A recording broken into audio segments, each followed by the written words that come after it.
If you follow Star Citizen pretty closely, you might be aware that it just doesn't play all that well. And it's been reaching a bit of a fever pitch over the last couple of years with entity problems and server meshing being worked on.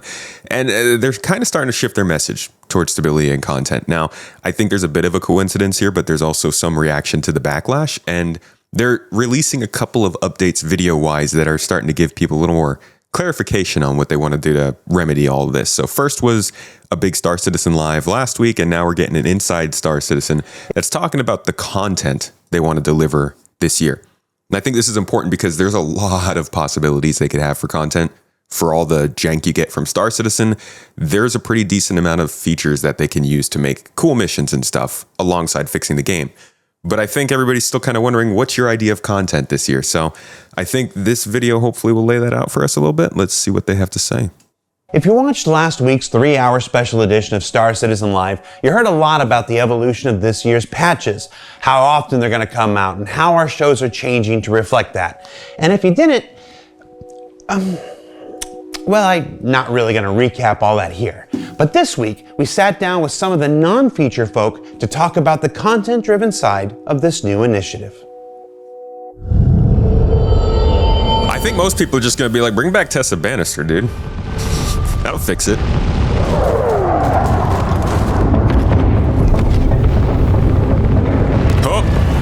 Oh, I see a special ship in there. I think. Yeah, this is a Perseus. Those are not the same silhouette. Sneaky. Oh, maybe it's... No, I'm pretty sure this is a Perseus. Maybe, I can't tell. Scaling's a little bit weird.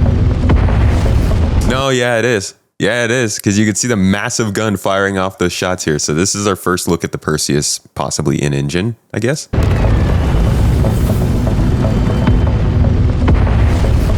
Where did this idea of a content... I think. Still not confirmed. Don't take my word for it. ...driven push come from? Well, as we sort of alluded to in the 1.0 presentation at CitizenCon, there's been a desire to get more emphasis on starting to build the storylines and the characters of Star Citizen Universe and getting them actually in game. The way the content patches are going to break down are we're ultimately trying to provide new content to you each month. Alongside all of this, we're going to be essentially providing new missions, new events, kind of a lot of what we've done before, but taking it up to the next level. This was an opportunity to start figuring out ways to engage the players in a growing and expanding storyline. We're going to be sending you all the way around the verse, doing lots of different varied types of gameplay. You'll still be doing events that are prevalent to a story that we're going to be working on as well. I got you covered! As well as new missions that build up the existing roster that we actually have in game already. Key to note, the people who are talking about this aren't just the narrative people. They've got the folks who have been tied in on creating the gameplay features now sitting here also telling us about the content that's going to come from that gameplay. Interesting. There will be some content that is only there for a limited amount of time, but ultimately a lot of this content is still going to persist when we hit to Star Citizen 1.0. So we're actually building out the larger content map that exists. So limited time events, if I'm not mistaken there. He's saying limited time events will be running, and that's going to piss people off, especially in times like this when the game doesn't run. I think they need to take a step back and consider rerunning events if they've run during times when the game is just as bad as it has been, December and January. But as somebody who didn't play Save Stanton, I'm not that bothered that I'm not getting those in-game rewards. I know there's going to be a lot more to come, and those might also get put back into the pool at some time later. But everybody should keep in mind there will be possibilities that you're just going to miss an event and not be able to get some content that might be exclusive to that time. And you know, that's how the world works for some things. Sometimes it sucks, it rocks, makes things feel more special, and makes the losses feel a little harder. Star Citizen 1.0, so we're actually building out the larger content map that exists in the game. This guy fucking floating. So we're actually building out the larger Look at this guy walking here. Watch this. Content map that exists in the game. Became a haunted dev. On top of that, there's going to be a huge focus now on stability and quality of life too, because we want a stable environment for our developers to work in, but we also want a stable game that's less buggy, less crashes, and much more pleasant for you guys to play day to day. What's the word? Today's been rough. As far as the structure for how we're going to tell the story, one of the things that we were kind of excited to try for it was actually utilizing a storytelling structure that's usually used in... Dude, actually, I might save this. As far as the structure for... What's the word? This video is so indicative of Star Citizen. Like, we should be able to save this as a video that we can play on the stream, right? If anything, we should have the two different videos. We should have one pop up and the guy says, what's the word? And then we should have another one people should be able to trigger and be like, today's been fucking rough, man. Rough. As far as the structure for how we're going to tell the story, one of the things that we were kind of excited to try for it was actually utilizing a storytelling structure that's usually used in TV shows. Basically, there's usually an A story and a B story that happen within a single episode. If you're Seinfeld, you have a C story as well, because they're just that good. But there's the A story is sort of your primary story, your B story is sort of a supplemental ancillary story that sometimes can feed into it, but sometimes can be standalone. And it's just a way to kind of keep the scenes dynamic and kind of make them feel alive. So what we're trying to do is actually utilize kind of a similar thing, but stretched out over a longer period of time. And the idea being that A, it makes the universe feel bigger. So there's not just one thing happening that's consuming the entire universe. But also, if you're not interested in the A story, if for whatever reason it's not engaging you, you have something else that you can kind of do. So the idea is that hopefully that one of the two stories, hopefully both, but if not, one of the two stories will be fun and exciting and kind of offer a new insight to the Star Citizen universe. They need to be careful of consistency, though. They've got to be able to, like, I'm seeing some people being disappointed that their faction is not in the third part of this ongoing narrative we have right now. And I think they do need to be wary of the fact that, like, if you have an A story and you won't make people want to take part in the A story, then the B story can't be completely unrelated. You still got to loop it back in, or at least have some other kind of missions that are involved. I don't know. I don't know how important a central narrative is. A lot of you are probably shaking your head like this does not matter to me at all. But I do think that having these narrative-based missions help with sandbox gameplay. What attracts people into Pyro right now? Nothing but valuables or the idea of more fun gameplay in their mind. But if you start having missions and narrative reasons and factions for people to go to different places, that creates more sandbox opportunities as well. So overall, this is just good for the game, but this is a big undertaking, and we'll talk about it at the end because I think there's a lot of caveats here.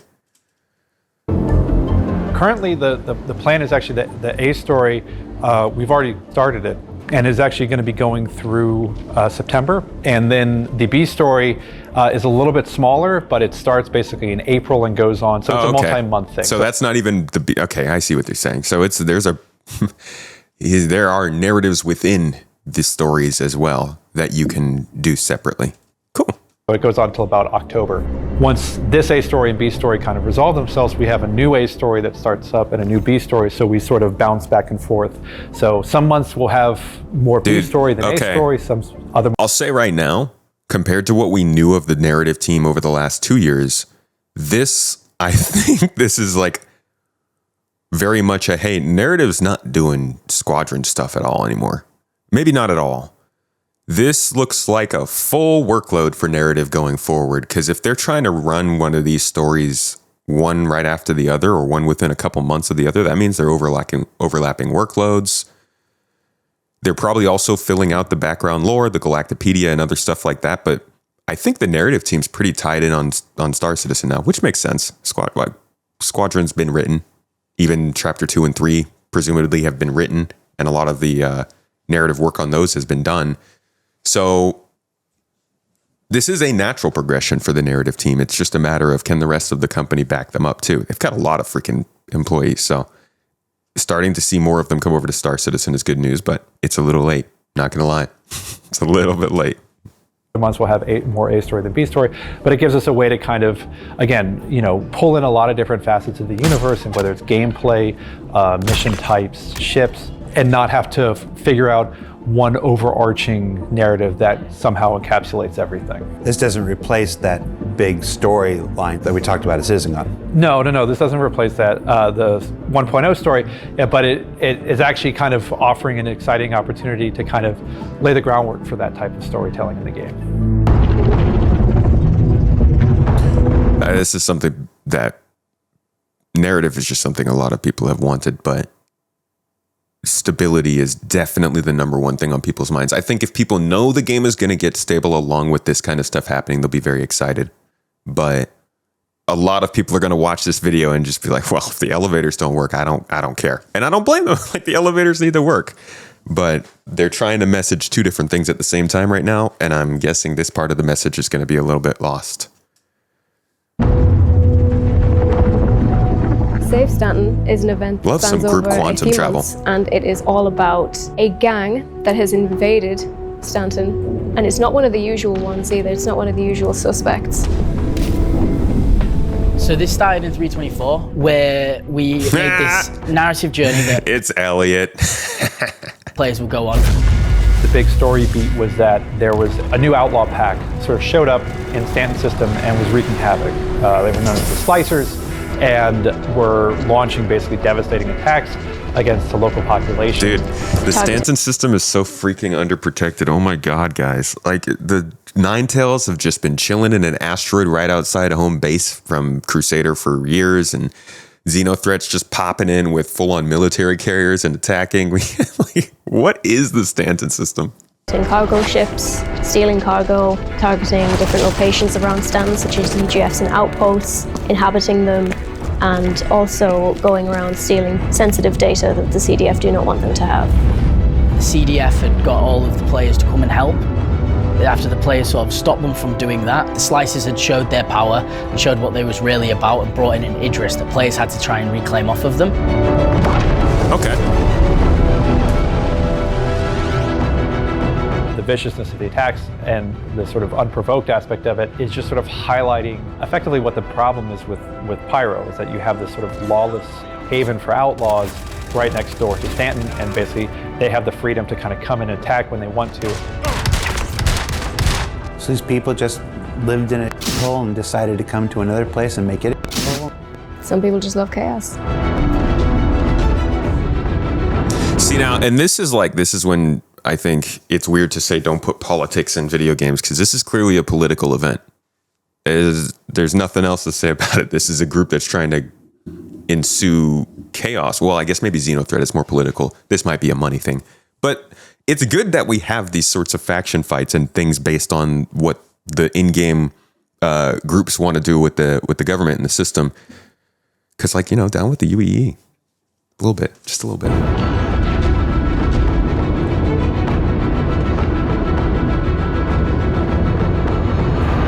Just a little bit of a fall. With 401, the player will find themselves in Pyro, ready to defend it or attack it. Depending on which one you have chosen, you'll be locked into that faction. So you can choose the Citizens for Prosperity, the Headhunters, or the Frontier Fighters. If you're working for the Citizens of Prosperity, you're doing more aid work. You're there to help people. You're not really doing much combat work. They're trying to make sure everyone survives this by passing out food, water, medical supplies. See, so the old CIG would have released the update. Now, I'm not saying this is revolutionary, okay? Don't lose your panties, but the old CIG would have released this update, and they would have just given us 3 different types of missions. One to go fight at bunkers, one to deliver some cargo, and one to, I don't know, f around, do whatever you want. Now they're kind of starting to give us reasons to be involved, groups that we can continue to return to and have some real meaning. That's their content push. They're just starting to wrap the features we already have in something that actually matters. And we have quite a bit, like I was saying at the beginning, mining, salvage cargo, components that you can remove, ships you can board. Like, take, I don't know, the 890 jump boarding mission and add one little piece of narrative that you can find after you finish that mission that takes you to some cave on Daymar's surface, where you go down in that cave and you face a group of gang members that you already know the faction of. So, like, you have some reason to fight them, to kill them, to take their loot. That's a narrative chain of missions that they don't need to add anything extra to the game to do. And that, I think, is their clear push here when it comes to bringing content in. They're basically like, we believe that there's good in this system. There are certainly bad elements, but you're just going to exacerbate the problem by trying to solve it with violence.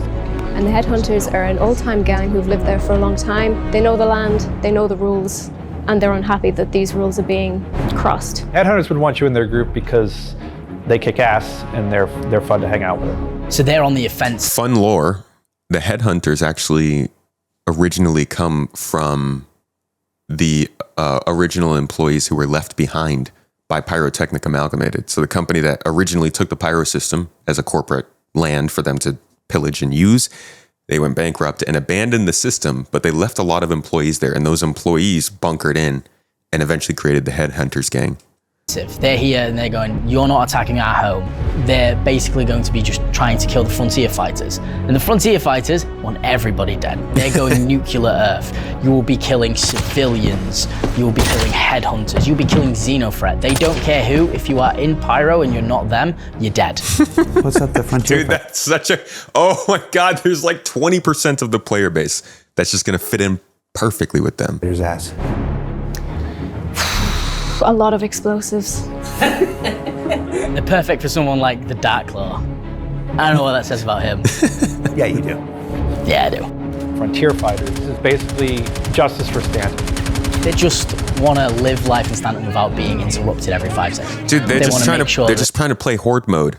Where's that horde mode in Arena Commander? this doesn't happen again. Are you being honest about the Frontier Fighters right now? No.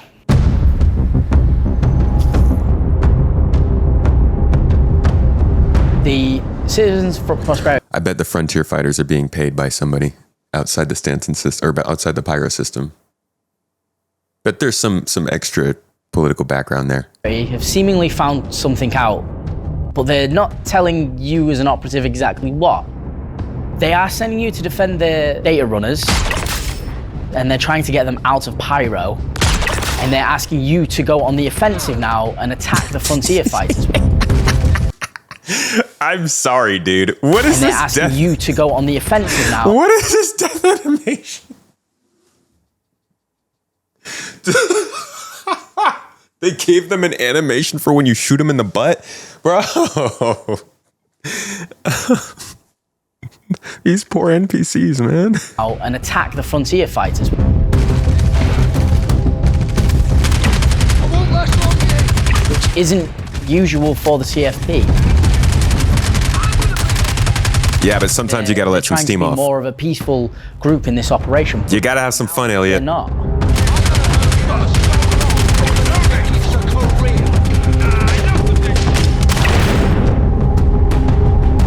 Even in GII, where we don't really do non-provoked PvP, we turn the guns on each other if you got it, you know? You gotta get some shots off sometimes. And the Frontier Fighters are aware of this data that the CFP have. They have reported that they think it's to do with their attack plan on Pyro.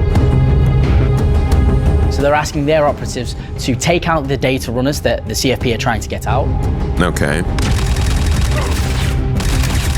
I'll cover you. Can I do the data running part? And also destroy any CFP controlled servers to make sure that the data is gone and lost for good. And the Headhunters? Headhunters, again, carrying on their violent approach of sustaining their locations, Surprise. reclaiming their locations. Where Frontier Fighters might have set up, they will go back in and explode every material that they had so they can get their outpost back. But do they get their outpost back? You'll learn things. You might learn a Okay. few things about the intentions of each of those factions. You might learn something more about yourself and what moral choices you decided to make and ways that us as designers got to clear. At the end of this chapter, this leaves us with the truth of what was really happening and sets the stage for something more to come. The story doesn't end here. I'll keep them occupied. The way that this story ultimately is intending to play out, there are actually going to be real ramifications based on the group community choices that are made. So that will actually change the direction of the universe. Or it can either go one way or it can go the other way. So we're actually going to be playing around a lot with ways that players can decide how they want the universe to change. So moving forward, there's going to be a bit of a twist that comes down the road, which is going to escalate basically the situation into one of our first big events. With this, it basically allows us to plan out a bit more and actually, again, start to build a growing narrative. Giving players more of a reason to engage and be able to talk to each other and like, hey, where did you get that item from? Oh, well, I was here when this happened, and I was here when this happened. Definable points in our universe's history. It adds to the universe, it adds to the story of it all, and it means that... That's so important in my opinion. You got to have a real timeline. I mean, we can repeat events, of course, but we've all played Xenothreat like 8 times now. And while I don't want them to waste assets or missions by just throwing them away when they're done with them, maybe repurpose them or something. I genuinely agree that there should be an ongoing narrative that isn't really repeating all the time. Like maybe there's little missions and stuff that you obviously have to be able to just do over and over again. But when it comes to these narrative bits and these events, I think they should just keep it going. They've built up a huge freaking staff, right? Make use of that. No, I'm not saying that should take away from the feature development and the actual hard work that's going into building the core elements of the game, because they still got to do a lot of that. But just the overall philosophy of how the game works, I'm 100% behind the idea of keeping it constant and moving. You as a player help build this world out. So I'm really excited about the changes coming in. It's going to allow us to get more fun content in your hands more often. And it's going to provide a much more stable environment for us to work in, but also for you to play in as well. Up until this point, we've actually been honing in on gameplay mechanics and more kind of under the hood stuff. We have a lot of data pads in the game to kind of do the heavy lifting for storytelling now. This is allowing us to That's what I've been saying, man. Just put data pads everywhere. Push on those other facets as a way to kind of be higher impact storytelling techniques. Who's out here moving 5 freaking Nova tanks? Was that 5-6 Nova tanks onto a moon? Storytelling techniques. Come on, man. This would take like 2 hours to set up.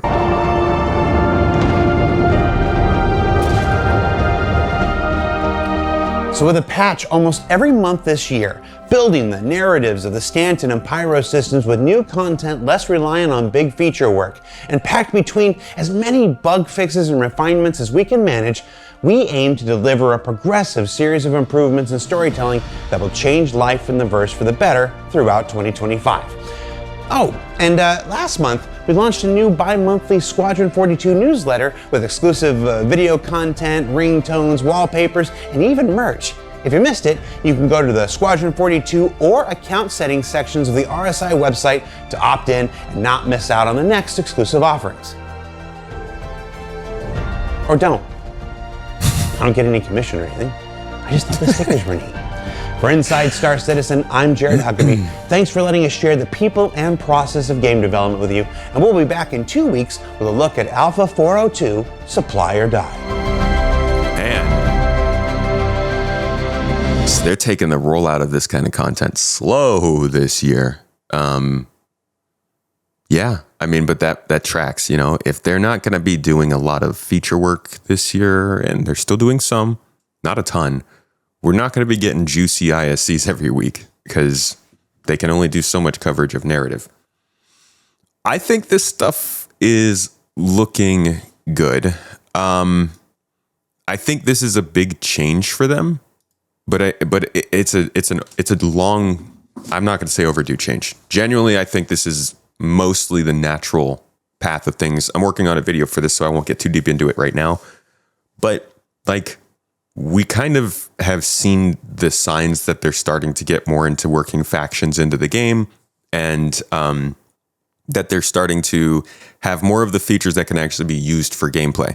Before, oh man, what was it? Before 3.18, we essentially didn't have real cargo gameplay because it was just buttons built on an old system that wouldn't work in the environment that we're using it right now. The salvage gameplay did not exist, and mining actually wasn't as good because it got a pretty solid UI refactor around that time too, I think. So before that period of time, 3.18, there wasn't a lot of opportunity for us to actually get good engrossing gameplay across multiple fields. Generally, people were doing the cargo hauling, but the cargo hauling wasn't great because A, it was mostly based on the profit you can make, and B, the markets were very bad. Now at least you have some interest in the locations you can go and the cargo movement itself, and somewhat the pricing is working out better. But also, like I said, there wasn't salvage. Mining doesn't have missions, right? So the only reason you're mining is if you know exactly what's going on. And even then, it wasn't as fun. Mercenary work was a choice. That was basically one of the main choices, that or bounty hunting. But like there wasn't really a lot to do before 3.18. And even after 3.18, it was just they added some salvage missions, and we finally get the cargo refactor. So that has mixed things up, but even then, gameplay's just been not taking advantage of the features we've had. This seems like they're finally wanting to do that. Now, I think we've reached a plateau.